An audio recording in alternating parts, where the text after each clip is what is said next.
Enhla nasezabingelela kwesimanzonzo umfowamahlobo loPhansi Nongoma ngaphandle kumosha isikhathi ahlale kuza indaba engikuphathele zona ezokuthi emva kokuthi igcokama lishicilele incwadi ku-Facebook lisho ukuthi lokhu laqala lona ucula ngo-2013 lokhu igadla kodwa kulokhu ngathi zezwela.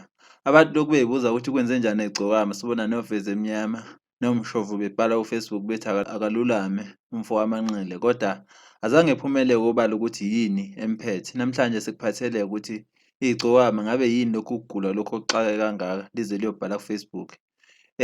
Ngokusho-ke kwelanga liyasho ukuthi ufoneliwe uManqele kwabuza ukuthi kwenzenjani, wasethi akubuze uMasondo. uMasondo kube sechaza ukuthi igcokama lihlushwa ukushisa kakhulu komzimba phinde lidlikize futhi. Uthi lokhu kugula kuqinisa kakhulu ebusuku mase kulala. Uthi emini nje liyaphila njengenjwayelo.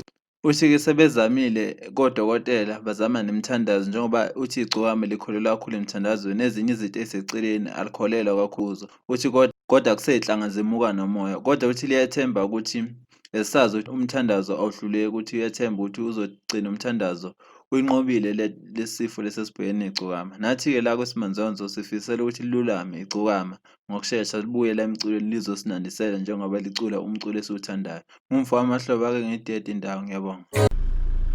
Nginamagugu ngiyazi nosalala emhlabeni angithi mina ngize lo mhlaba wasenalthando lwami, igazi lami lingaphezu komhlabathi, isidumbu sami singaphansi komhlabathi, namanje wena mphefumulo wami uyohamba, awuma kuseduze ezulwini ulale khona.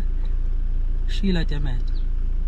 Hey bafowethu, asiguqe ngamadolo manje sikhulekele nje ukuthi leli gciwane le-COVID eColonia lisixolele bafowethu. Hey now uDisemba ufikile madoda. Sifusa bafowethu ukuyijabulisa ngomculo wesintu, ikakhulukazi njengoba ngizwa nje nengoma enkulu kangaka madoda. Ngiyacela bafowethu ukuthi hayi inkosi le ndoda uNkulunkulu isixolele. Subscribe, usithole zonke izishebo.